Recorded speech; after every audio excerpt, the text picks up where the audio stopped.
అంటే లేదండి నేను పులిసింది మా ఇంట్లో పడేస్తాను, పులిసింది తినొద్దని చెప్పింది దాని గురించి కాదు నాయన, సందర్భం వేరు అని అంటే లేదు పులిసిందిగా నేను ముట్టనని మానేసి వెలిగించబడ్డటువంటి మరి అట్లా అనుకునే మళ్ళీ ఇంటికి పోయి మీదగా పులిసిందంతా పడేస్తారేమో చింతపండు నిమ్మకాయలు అవి కావు. పులిసినవి అని అంటే ఆచారం.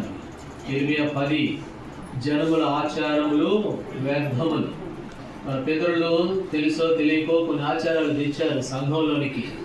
అందుకని ప్రభు అన్నాడు, పరిసయ్యులు పులిసిన పిండిని గురించి, హేరోదు పులిసిన పిండిని గురించి జాగ్రత్త పడండి. వాక్యం వాళ్ళు ఏం చేశారు, నిరార్థకం చేశారంట. వాక్యాన్ని పక్కన పెట్టేశారు, ఇక ఆచారాలు పట్టుకున్నారు. దాని గురించి చెప్పాడు ప్రభు. అందుకనే దైవజనుడు భక్సింగ్ గారు ఇవన్నీ తన దేవుడు ఆత్మ ద్వారా బయలుపరచబడి సంఘానికి ఈ సహవాసానికి దేవుడు ఇచ్చాడు. కనుక మన పులిసిన పిండిని గురించి జాగ్రత్త పడవలసిన వారంగా ఉన్నాం. సరే, ఈ భాగంలో మనము ఏలియా గురించి ధ్యానం చేస్తున్నప్పుడు మధ్యలో ఓబద్యాన్ని గురించి మనం మొదలుపెట్టాం. ఓబద్యాన్ని గురించి, ఈ ఓబద్యాన్ని గురించి మరి రాజుల గ్రంథంలో ఉన్న ఓబద్య మంచి గృహ నిర్వాహకుడు. ఆ గృహ నిర్వాహకత్వం గురించి ఒక వారం చూసాం. రెండో వారము ఎవరు పెద్దలైన ఓబద్య. ఈ పెద్దలైన ఓబద్య ఏం చేశాడు, యోధావారి మధ్యకి పోయి వాక్యం ప్రకటించారు, దేవుని వాక్యాన్ని ప్రకటించారు. ఆ ఓబద్యాన్ని గురించి మనం చూసాం. అయితే ఇప్పుడు మరొక ఓబద్య ఉన్నాడు. ఆయన ఏం చేస్తూ ఉన్నాడు అని అంటే 2వ దినవృత్తాంతముల గ్రంథము 34వ అధ్యాయము, 2వ దినవృత్తాంతముల గ్రంథము 34వ అధ్యాయంలో ఇక్కడ ఒక ఓబద్య ఉన్నాడు. ఆయన చేసిన కార్యాన్ని మనము మన ఆత్మీయ జీవితాలకు ప్రభు వలన పాల్గొందుతూ ఉండగా మనం అన్వయించుకునే వారంగా ఉంటాం, లేక వారి యొక్క ఆత్మీయ జీవితాలు మనం మాదిరిగా పెట్టుకునే వారంగా ఉంటాం. 2వ దినవృత్తాంతముల గ్రంథం 34వ అధ్యాయము 12వ వచనాన్ని అందరము కలిసి చదువుకుంటాం. 2వ దినవృత్తాంతములు 34:12 అందరం కలిసి. ఆ మనుషులు ఆ పనిని నమ్మకముగా చేసిరి, వారి మీద పై విచారణ కట్టలెవరనగా మొరీలైన లేవీలకు యాహాతు ఓబద్యాను వారును, పని నడిపించుటకు ఏర్పరచబడిన కహాతీయులు జకర్యా, మెషుల్లాము వారు లేవీలో వారితో కూడా ఉండిరి. దేవుడి వాక్యమును మన కొరకు దీవించును గాక. ఇక్కడ మరి ఒక రాజు ఉన్నాడు, యెషయా అనేటువంటి రాజు. చిన్నోడు, దాదాపు 12, 14, 16 ఆ సంవత్సరంలోనే రాజు అయిపోయాడు. రాజు అయిపోయి వాళ్ళ పితరుడైనటువంటి మరి దావీదు ప్రవర్తించినట్టుగా ప్రవర్తించాలి. మా పితరుడు, మా తాత వాళ్ళు ఎలా నడుచుకున్నారు, నేను అలా నడుచుకోవాలి అని చెప్పి ఇక తాను ఏం చేశాడు, చిన్న వయసులోనే దేవుని మందిరమును, వాళ్ళ తాత అదే కదా, దావీదు కూడా అదే కదా, మందిరం బాగు చేయడం, మందిరం కొరకు ఆశ, మందిరం కొరకు తృష్ణ. అందుకని మందిరం కొరకు అన్ని సిద్ధపరిచాడు. ప్రభు అన్నాడు, నీ వల్ల కాదులయ్యా, నువ్వు చాలా మందిని చంపావు, నీ గర్భం పట్టుపోయావు అని చేత నేను మందిరం కట్టించుకుంటాను అని అన్నాడు.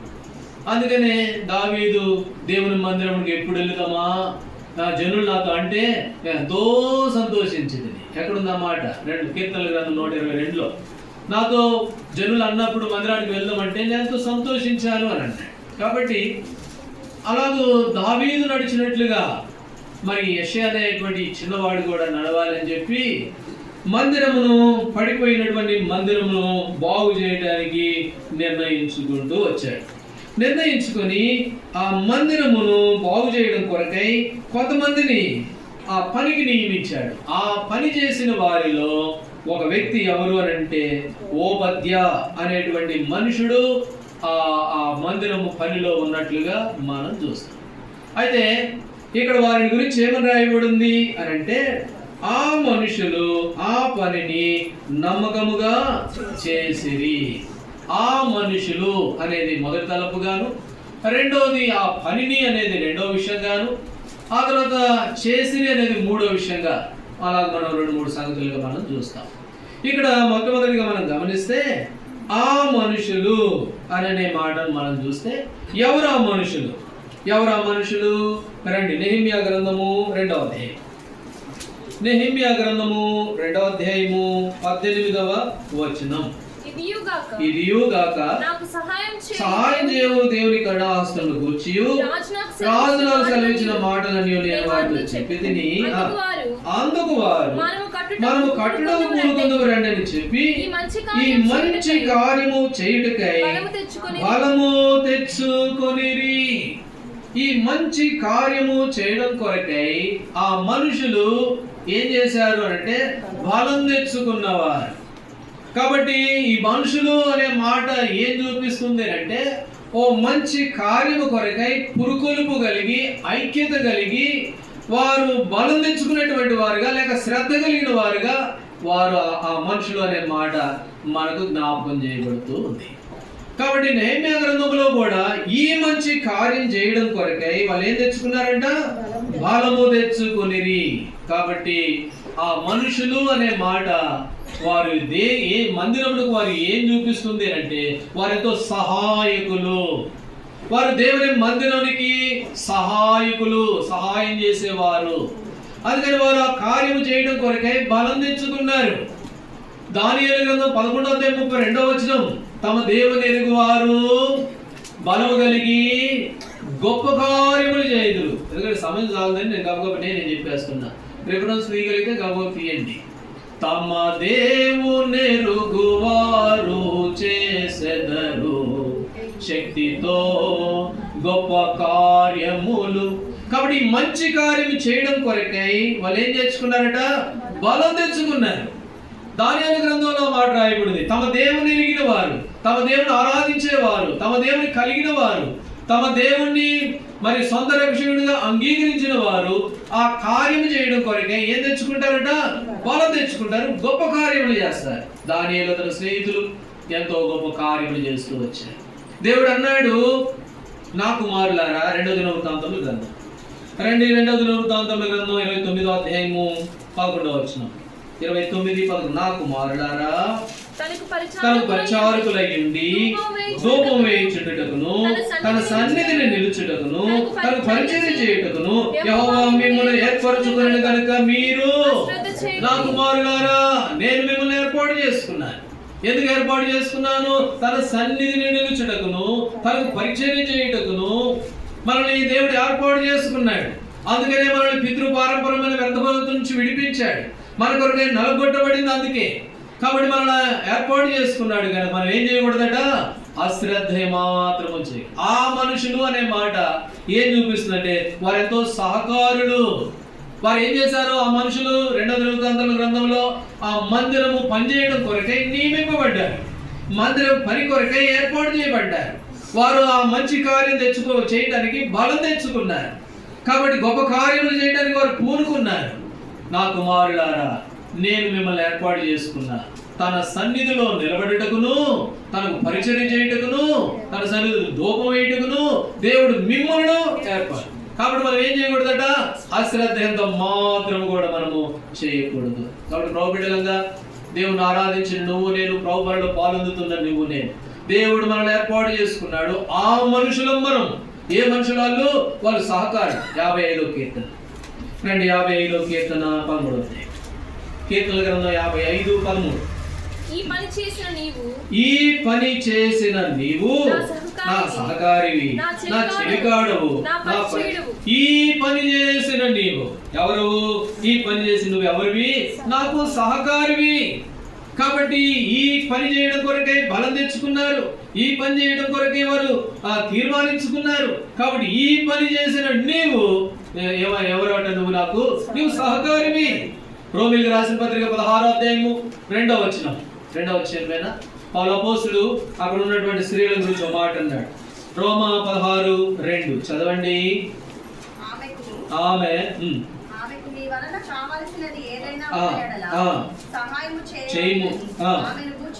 సిఫార్సు చేస్తున్నాను.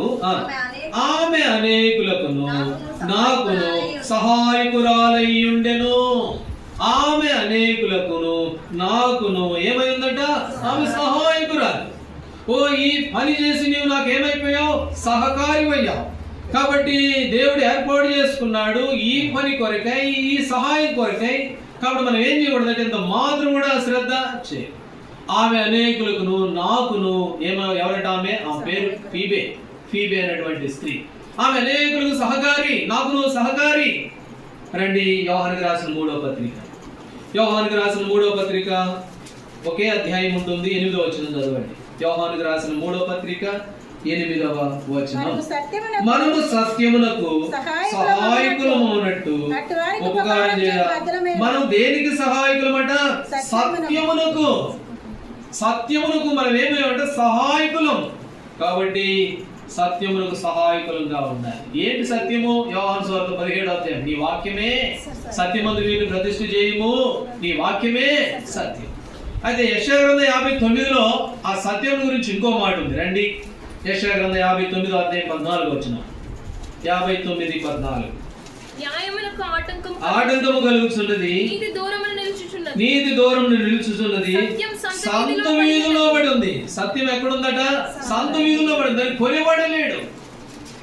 అయితే యోహానుకు రాసిన 3వ పత్రిక 8వ వచనంలో వారు సత్యములకు ఏమై ఉన్నారట? సహాయకులై ఉన్నారు. అయితే ఇప్పుడు ఏమైపోయింది? సత్యం సంత వీధుల్లో పడి దాన్ని కొనేవాళ్ళు లేదు. అసత్యాన్ని ఇది బోల్డ్ అంతమందికి అంటున్నారు. కాబట్టి వాక్యమును, సత్యం అంటే వాక్యమే. వాక్యము, వాక్యానుసారమైన సంఘము, వాక్యానుసారమైన సహవాసము, దానికి సహాయకులంగా మనం ఉండాలి. అయితే ఆ సత్యం ఇప్పుడు ఎక్కడుంది? సంత వీధుల్లో పడి. కాబట్టి దాన్ని ఎవరు ప్రేమించేవారు లేరు, దాన్ని ఎవరు ఇష్టపడేవారు లేరు. అందుకనే అయితే ప్రభు బిడ్డలంగా ఆ మనుషులు అనే మాట ఏం చూపిస్తుంది అంటే వారు సహాయకులు. కానీ ఈనాడు దేవుడు తన దాసుల ద్వారా దేవుడు ఆయన ఇచ్చినటువంటి సంఘ దర్శనం, ఆ సంఘము, ఆ సహవాసము, ఆ వాక్యము, దాన్ని ప్రేమిస్తూ ఆ సంఘములకు మనము ఎలాంటి వారంగా సహాయకులంగా 55వ కీర్తనలో అదే చదువుకున్నాం. ఈ పని చేసి నీవు నాకు సహకారి అయ్యావు.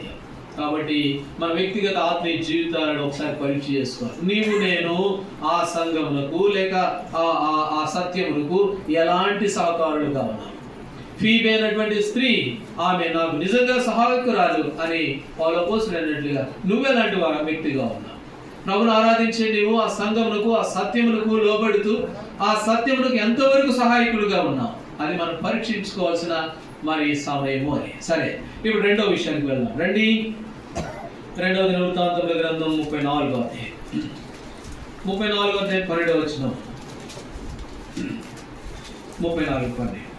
ఆ మనుషులు ఆ పనిని నమ్మకంగా చేసిరి. ఆ మనుషులు అంటే వారు సహాయకులు, సహకారులు.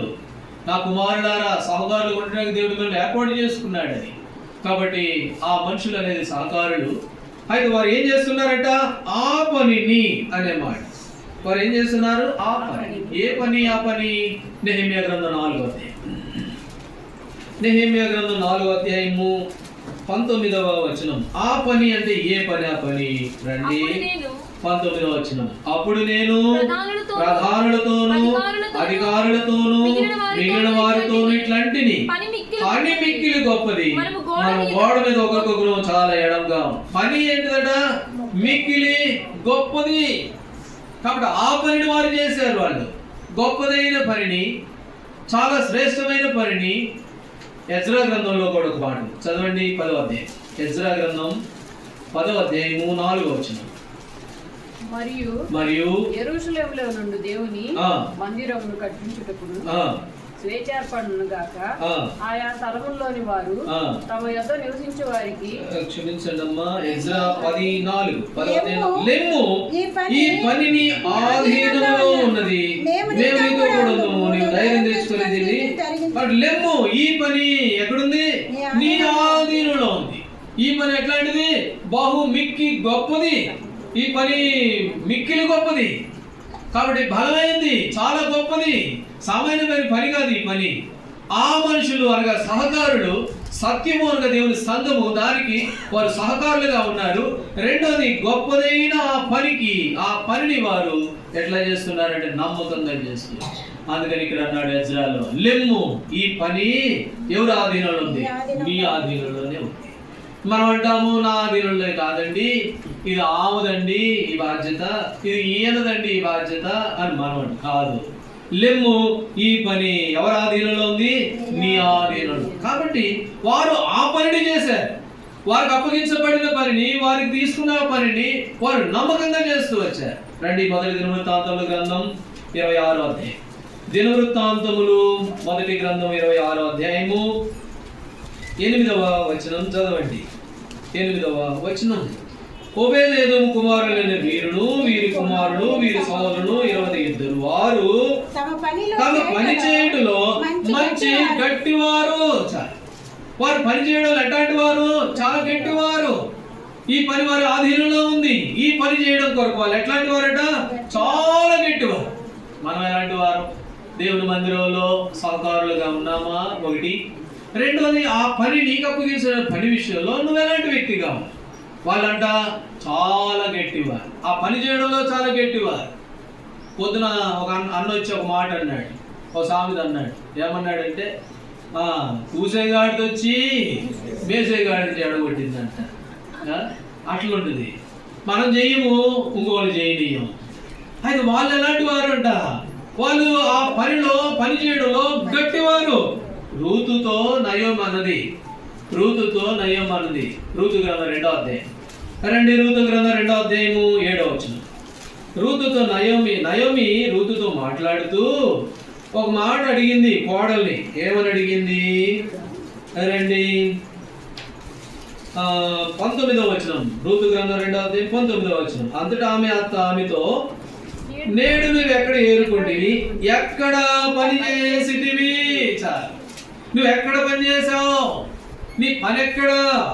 ఆ పని ఎట్లాంటిది? చాలా గొప్పది కదా. ఆ పని చాలా మిక్కిలి బహు గొప్పది కదా. అయితే నువ్వు ఎక్కడ పని చేస్తూ ఉన్నావు? ఫిలిప్పీలకు రాసిన పత్రికలో అన్నాడు, అందరూ తమ సొంత పనులే చేసుకుంటున్నారు కానీ యేసుక్రీస్తు పని చేయట్లా. కాబట్టి నీ పని ఎట్లాంటిది? నువ్వు గట్టిగా ఉన్నావా పని విషయంలో? లేకపోతే నువ్వు చేయి ఇంకొకరు చేయకుండా చెడగొట్టే వ్యక్తిగా ఉన్నావు? ఇప్పుడు రూతుతాడు, నువ్వు ఎక్కడ పని చేసావు అంటే, ఆమె పోయి నేను పలానా పొలంలో పనిచేశానండి అని అన్నది. కానీ అయితే ఆమె ఎట్లా పనిచేసిందో తెలుసా? రూతు చెప్పడమే కాదు, ఆ పని గురించి రాయబడితో మాట. రండి, రూతు గ్రంథం 2వ అధ్యాయం పక్కన ఉన్న వాళ్ళు సాక్ష్యం ఇస్తున్నారు ఆమెను గురించి. ఏమని సాక్ష్యం ఇస్తున్నారు? 7వ వచనం చదవండి. 7వ వచనం. ఆమె, నేను కోయవారి వెనకకు పనుల మధ్య ఏరుకొనుటకు దయచేసి నాకు సెలవిమ్మని అడిగాను. ఆమె వచ్చి ఉదయం మొదలుకొని ఇది వరకు ఏరుకొనుచుండెను, కొంతసేపు మాత్రమే కూర్చున్నదాన్ని. అది ఆమె పని. ఆ పొలంలో పోయిందంట, ఆ పొలంలో పని చేస్తుంది. ఎట్లా పని చేస్తుంది అంటే, పొద్దున పోయింది, సాయంత్రం వరకు చేస్తుంది, కొంచెం సేపు రెస్ట్ తీసుకుంది అంతే. ఇది ఎవరు చెబుతున్న మాట? పక్కనున్న వాళ్ళు ఇచ్చిన సాక్ష్యం ఇది.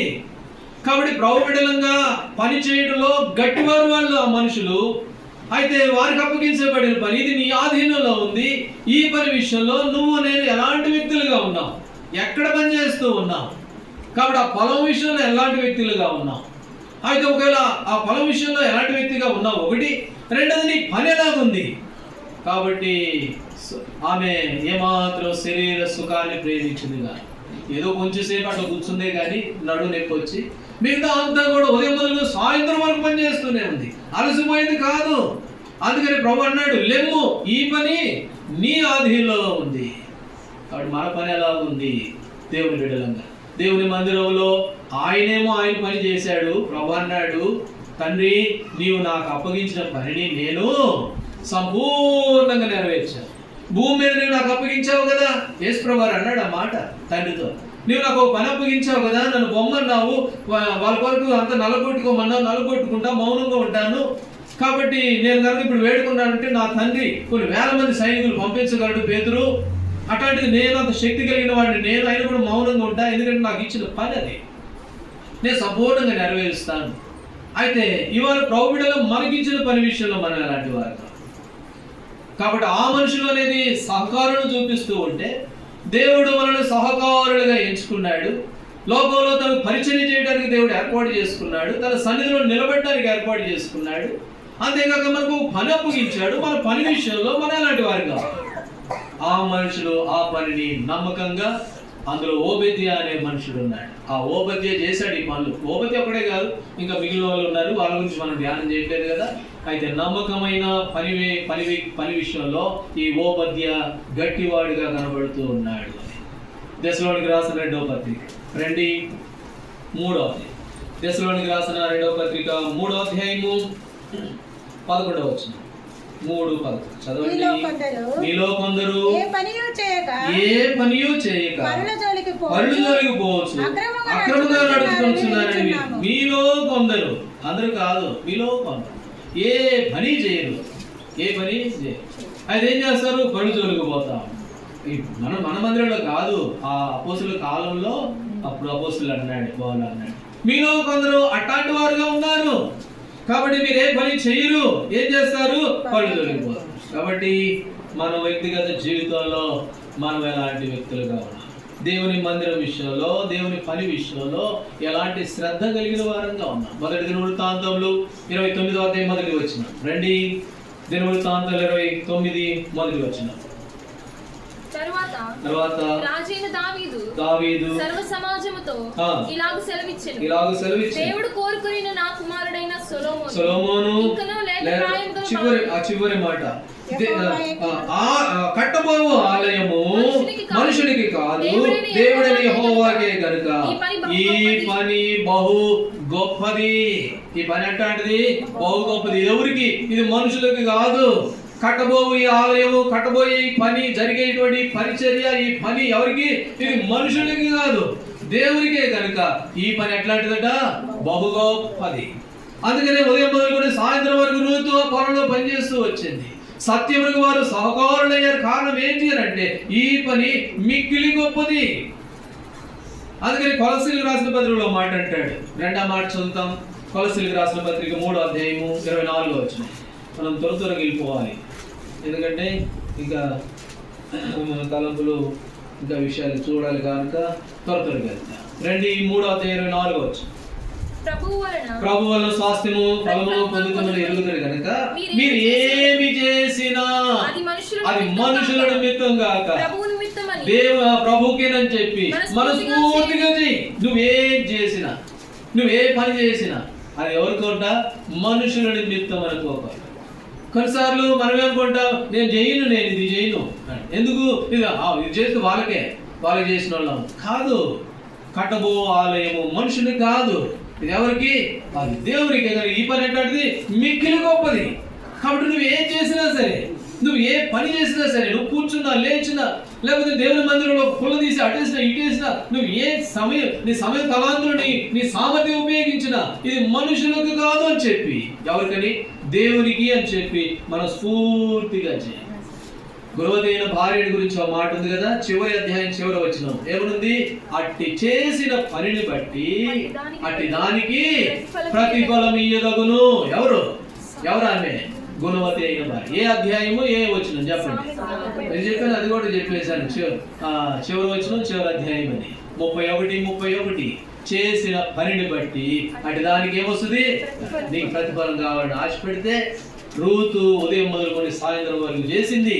అందుకనే రూతులో దేవుడు బోయాజుని భర్తగా ఇచ్చాడు. ఆ బోయాజు రూతు కడుపున ఓబేదు వచ్చాడు. ఓబేదు కడుపున ఎవరు ఇచ్చారు? యెషయా వచ్చాడు. యెషయా కడుపున ఎవరు ఇచ్చారు? దావీదు కడుపున ప్రభువైన యేసు చూస్తున్నారు. చూసారు ఎంత గొప్ప ఆధిక్యత, ఎంత ఆశీర్వాదం. చేసిన పనిని బట్టి అటు దానికి ఏమొస్తుంది? ప్రతిఫలం. చేయకపోతే ఏ ప్రతిఫలం లేదు.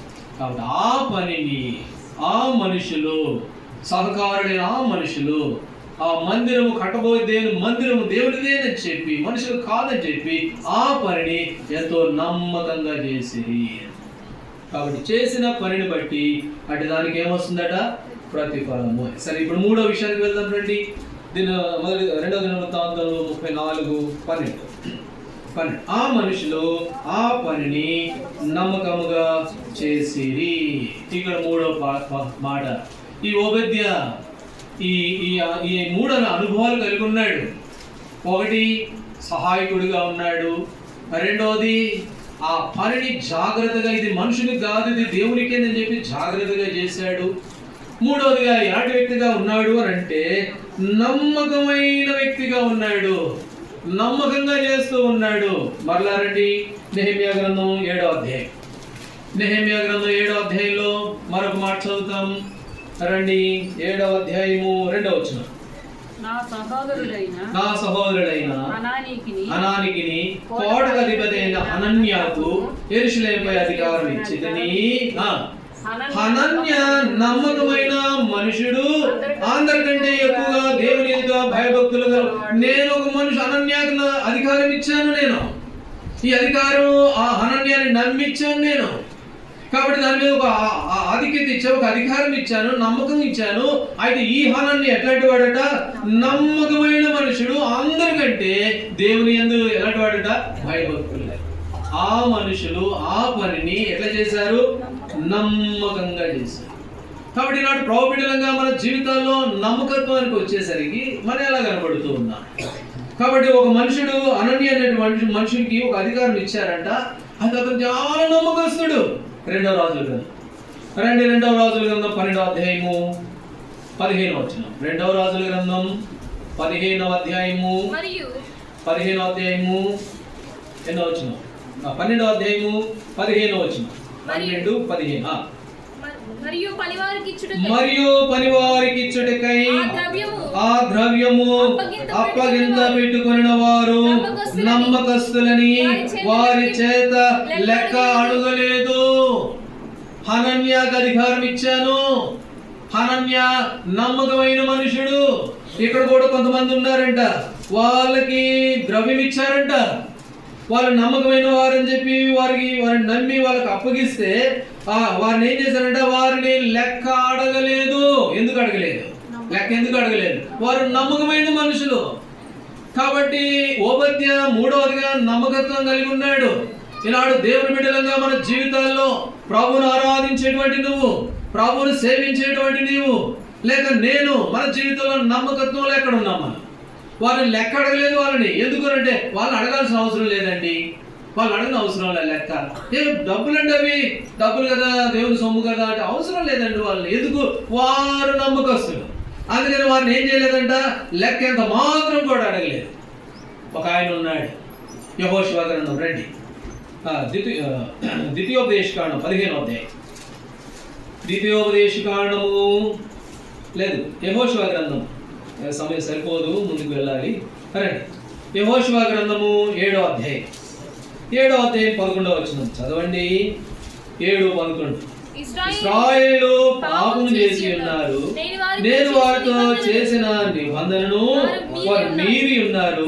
శపితమైన దాన్ని కొంత తీసుకొని దొంగిలి బొంకి తమ సామాన్లు దాన్ని దాచుకొని ఉన్నారు.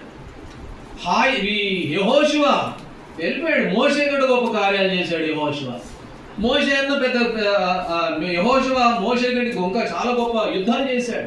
చాలా దేశాల మీద యుద్ధాలు చేశాడు. ఎక్కడికి వెళ్ళి అక్కడ యెహోషువ జయం పొందడమే, ఎవరి మీదకి వెళ్ళి వారి మీద జయం పొందడమే. ఎక్కడ అపజయం పొందినవాడు కాదు యెహోషువ. అయితే పెద్ద పెద్ద పట్టణాలు గెలిచాడు, కానీ హాయి అనే చిన్న పట్టణం మీదకి వెళ్ళాడు. హాయి అనేది చాలా చిన్న పట్టణం. అక్కడికి పోయేసరికి వాళ్ళ మీద గెలవలేకపోయాడు. వాళ్ళు వచ్చి యెహోషువను ఓడించేశారు.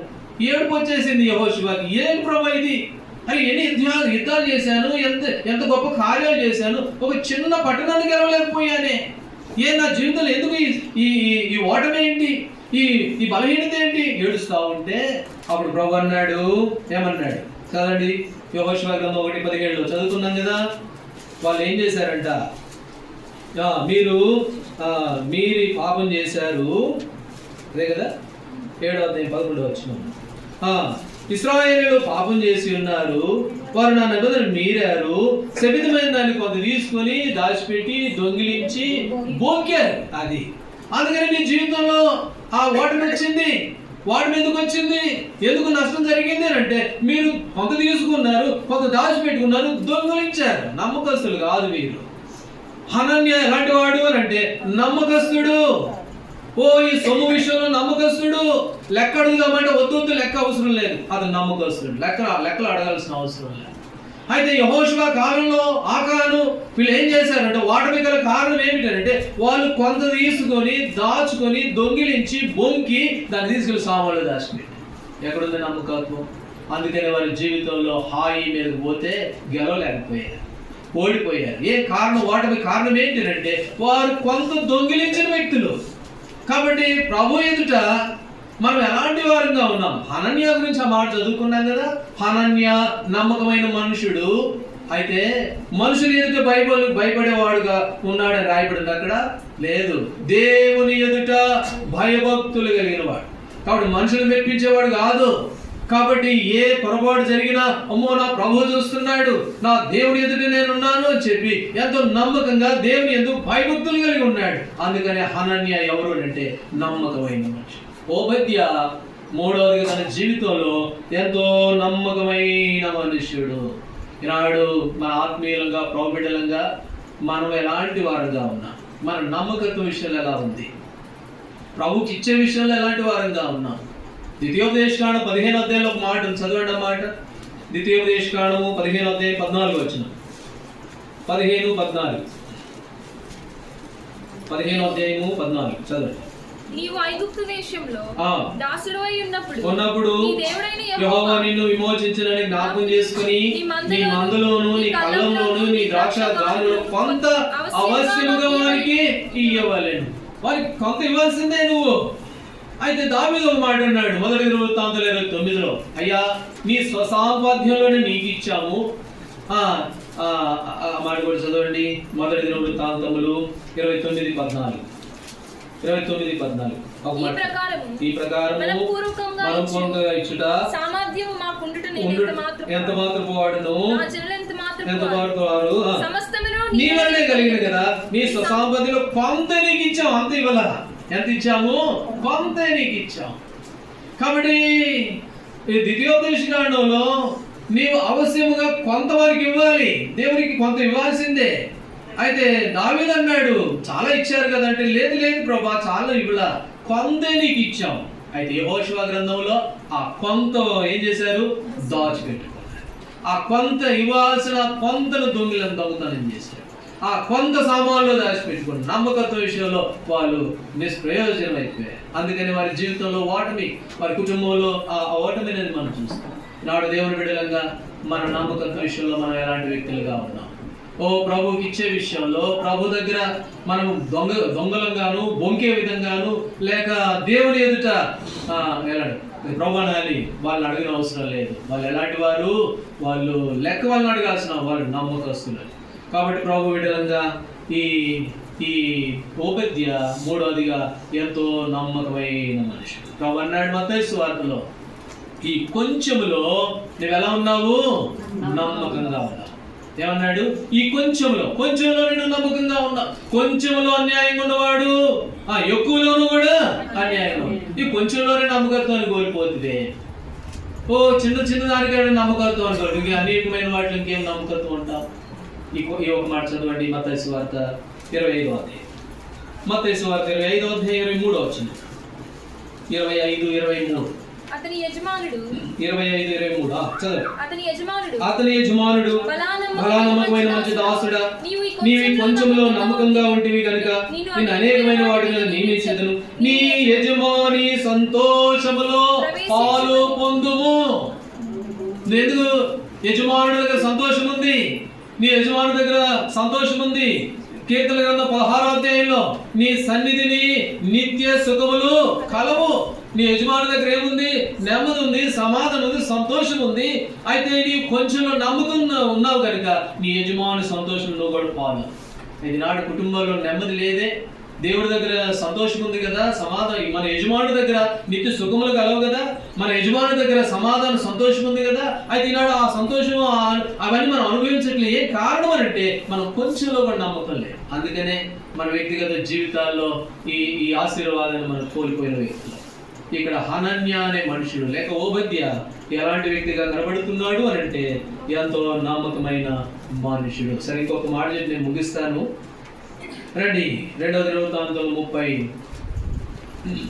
34:12 ఆ మనుషులు ఆ పనిని నమ్మకముగా చేసిరి. ఇప్పుడు వాళ్ళు ఆ పనిని ఏం చేశారంట? చేసిరి. కాబట్టి 3 తలంపులు ఉపదేశం గురించి. ఒకటి, ఆ మనుషులు అనేది సహకారులు. ఈ పని చేసి నీవు నాకేమయ్యావు? సహకారమయ్యావు. ఫీబీ అయినటువంటి స్త్రీ నా నిజమైన సహకారి. రెండోది, ఆ పని ఏ పని? ఆ పని మిక్కిలి గొప్పదైన పని. బలం తెచ్చుకున్నారు ఆ పని చేయడానికి, గట్టి వాళ్ళు. కాబట్టి వాళ్ళు చేయగురు ఇంకోళ్ళు చేయనీరు, అట్లా కాదు, చెడగొట్టే వాళ్ళు కాదు. ఆ పని చేయడానికి ప్రోత్సాహపరచబడ్డవారు. మూడోది, ఆ పని విషయంలో నమ్మకమైన వారు. లెక్కలు అడగాల్సిన అవసరం లేదు, ప్రతి విషయంలో నమ్మదగిన. భక్సింగ్ గారంట దొరైరాజా ఆయన పేరు, అదే ఉండొచ్చు బహుశా. ఆయన సంఘ పెద్ద హెబ్రోన్లో ఆయన చనిపోయాడంట. చనిపోతే ఎంతోమంది, చాలామంది భక్సింగ్ గారి దగ్గర ఉండేవాళ్ళు కదా, సంఘ దైవ సేవకులు కానీ నమ్మకమైన పెద్దలు కానీ. అది ఎవరు చనిపోయినా ఏడవలేదంట భక్సింగ్ గారు. కానీ ఈ దొరైరాజు గారు చనిపోయినప్పుడు ఏడ్చాడంట. ఎందుకనంటే ఇంట్లాంటి నమ్మకస్తుడిని నేను ఇంకెప్పుడు చూడలేను అని భక్సింగ్ గారు ఏడ్చాడంట. ఆయన చనిపోయే నాటికి హెబ్రోన్లో ఒక్క పైసా కూడా లెక్క రాలేదండి. ఆయన ఖజానా మీద ఉండేవాడు. ఎక్కడెక్కడ నుండో వచ్చాయి. భక్సింగ్ గారు ఒకసారి మీటింగ్కి వెళ్ళాడంటే ఈ కోట్లు అన్ని కవర్లే, డాలర్లుండే, చెక్కులుండే, అవన్నీ ఆయన చూసుకునేవాడు కాదంటే ఆయన తీసుకొచ్చి ఆ బుక్లో అట్లా విసిరేసేవాడు. అవన్నీ దొరైరాజు గారు అనే వాళ్ళు, ఆ సంఘ పెద్దలు వాళ్ళు లెక్కలు చూసారు. కానీ ఆయన చనిపోయే నాటికి ఒక్క పావల కూడా ఎక్కడ తప్పు రాలేదంట. అంత నమ్మకంగా ఉన్న మనిషి. కాబట్టి ప్రభు బిడ్డలంగా, దేవుని బిడ్డలంగా నమ్మకత్వం అనేది ఎంతో ప్రాముఖ్యత.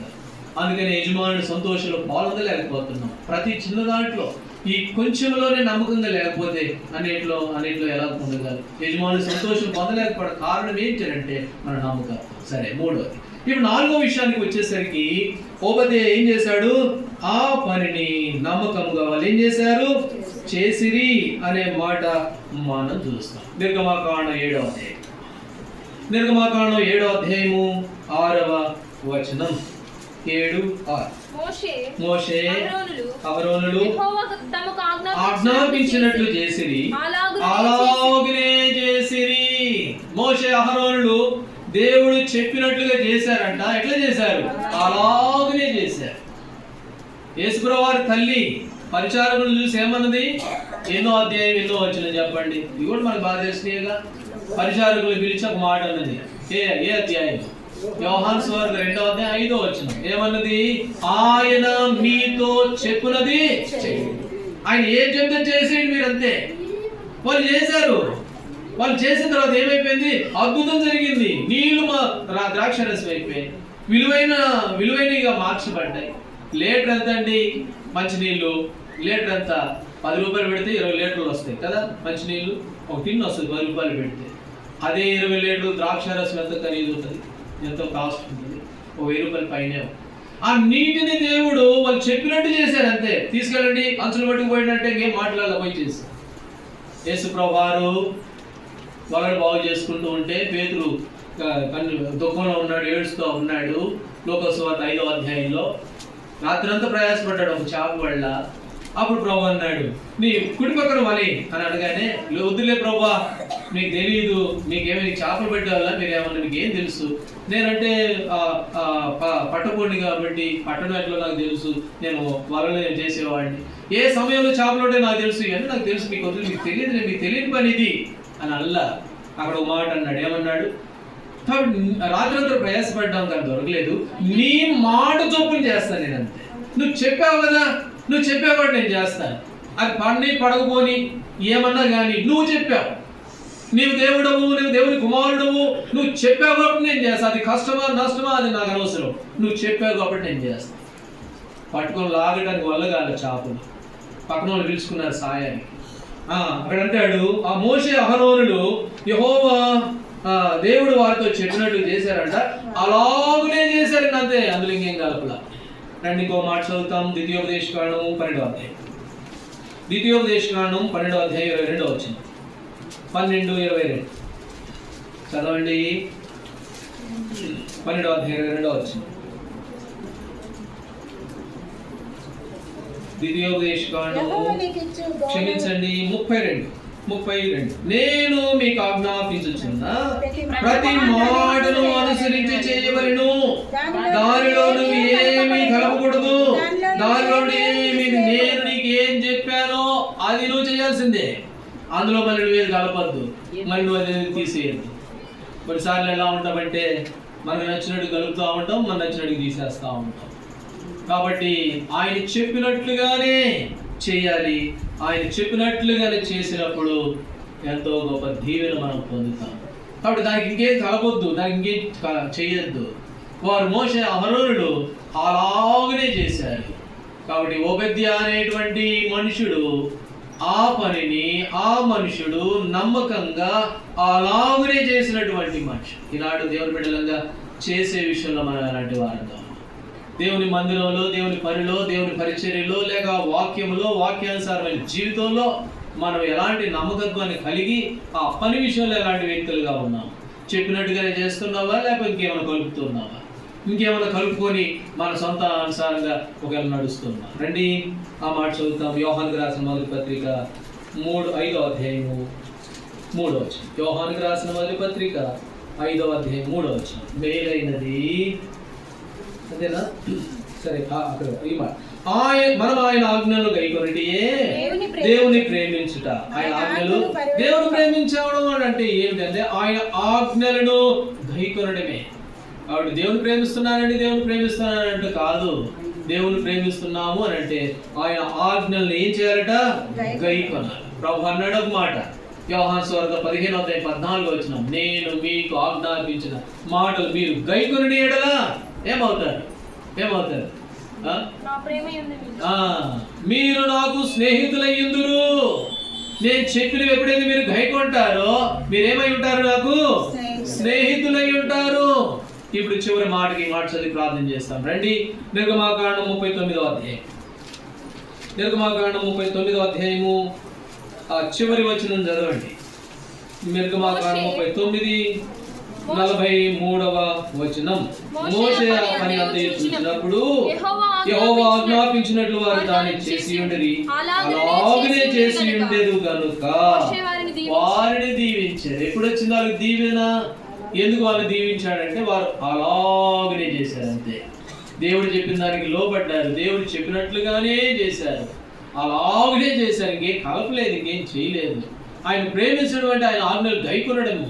వారు అలాగనే చేశారు కనుక మోషే వారిని ఏం చేశాడంట?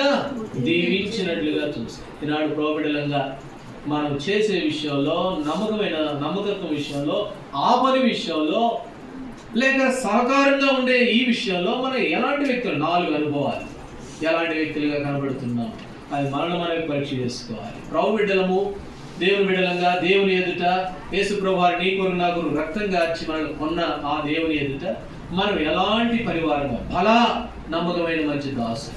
లేక ఇంకో మాట అంటాడు ప్రభు, ఏమంటాడు? సోమరువైన చెడ్డ దాసు. కాబట్టి నమ్మకమైన దాసులు అయితే ఆ యజమానుల సంతోషంలో మనం పాల్గొందుతాం. యజమానుడి దగ్గర సంతోషం ఉంది, దుఃఖం లేదు. అయితే ఈనాడు కుటుంబాల్లో దుఃఖం వస్తుంది. ఏ కారణం అంటే యజమానుల సంతోషం పాల్గొందట్లా.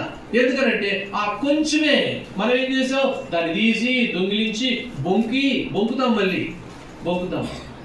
కాబట్టి అందుకనే యజమానుల సంతోషం పొందలే. అలాగే వారు చేశారు కనుక మోషే వారిని ఏం చేశాడట?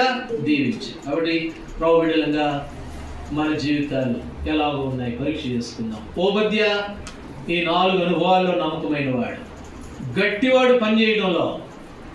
కాబట్టి గట్టివారుగా మనం ఎలాంటి కనబడుతున్నాం? దేవుని ఇంట్లో, దేవుని మందిరంలో పనిచేసే విషయంలో, సహకారులుగా ఉండే విషయంలో ఎలాంటి వ్యక్తులుగా ఉన్నాం.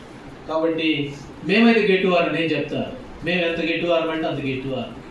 ఎట్లా అంటే ఆదివారం ఉదయం మొదలుకొని మరి మీరు పోయేంత వరకు పనిచేస్తూనే ఉంటాం. మా పనిని గమనించి ఎవరైనా సహకారం చేస్తున్నట్టు ఎవరు చేయరు. ఆదివారం వంటలన్నీ చేయాలా, మళ్ళీ వెళ్ళిపోయిన తర్వాత మీరు ఆడేసి అన్నీ మళ్ళీ మేమే తోముకోవాలి. ఎవరు చేయరు, ఎవరు రారు. కాబట్టి పని విషయంలో ఎలాంటి వ్యక్తులుగా ఉన్నాం దేవుని మందిరంలో? ఇది మనుషులకు కాదు, ఎవరికి? దేవునికి. ఇది చేసే పని ఎవరిది? దేవునికి అని చెప్పి మనస్ఫూర్తిగా చేయాలి. అందుకని పొద్దున అన్న ఆ మాట అన్నాడు, నాకు అది గుర్తు వచ్చింది. మేసేగాడిది వచ్చి కూసేగాడి నుంచి అడుగుతున్నట్టు ఎట్లా కనపడదు, ఎట్లా చేస్తున్నావు దేవుని మందిరంలో, దేవుని పనిలో గట్టివాడిగా ఉన్నావా, నమ్మకమైన వ్యక్తిగా ఉన్నావా, దొంగిలించి బొంకే వ్యక్తిగా ఉన్నావా, లేకపోతే ఆ పనిని శ్రద్ధగా చేస్తూ దేవుని ద్వారా దీవించబడే వ్యక్తిగా ఉన్నావా? అందుకే యజమాని సంతోషం రాజు కుటుంబాల్లో లేవు. యజమాని దగ్గర సంతోషం లేదంటే ఉంది. ప్రభు అన్నాడు కదా, నా శాంతి మీకు అనుగ్రహిస్తాను లోకం ఇచ్చినట్లుగా. ఆయన దగ్గర శాంతి లేదంటే ఉంది. అయితే మన ఇంట్లో ఎందుకు లేదనంటే మనం ఎలాంటి వ్యక్తులు నమ్మకంగా లేవు. అందుకనే ఆ యజమాని సంతోషం మనం పొందలేకపోతున్నాం. వారు అలాగనే చేశారు, అట్లాగే చేశారంట, ఎట్లా చెప్తే అట్లాగే చేశారు. అందుకని మోషే వారిని ఏం చేశాడట, దీవించినట్లుగా చూస్తాం. కాబట్టి మనము ఓబద్యావలే ఆయన ఆత్మీయ జీవితాన్ని ఒకసారి మన ఆత్మీయ జీవితానికి సరిచూసుకుంటూ పోల్చుకుంటూ, ఒకవేళ అవిధేయంగా ఉంటే ప్రభు అయితే క్షమించు మన్నించు అని ప్రభు దగ్గర క్షమాపణ పొందవలసిన వారంగా ఉన్నాం. దేవుడు ఆ విధంగా మనందరికీ సహాయపడుగా ప్రార్థన చేస్తాం.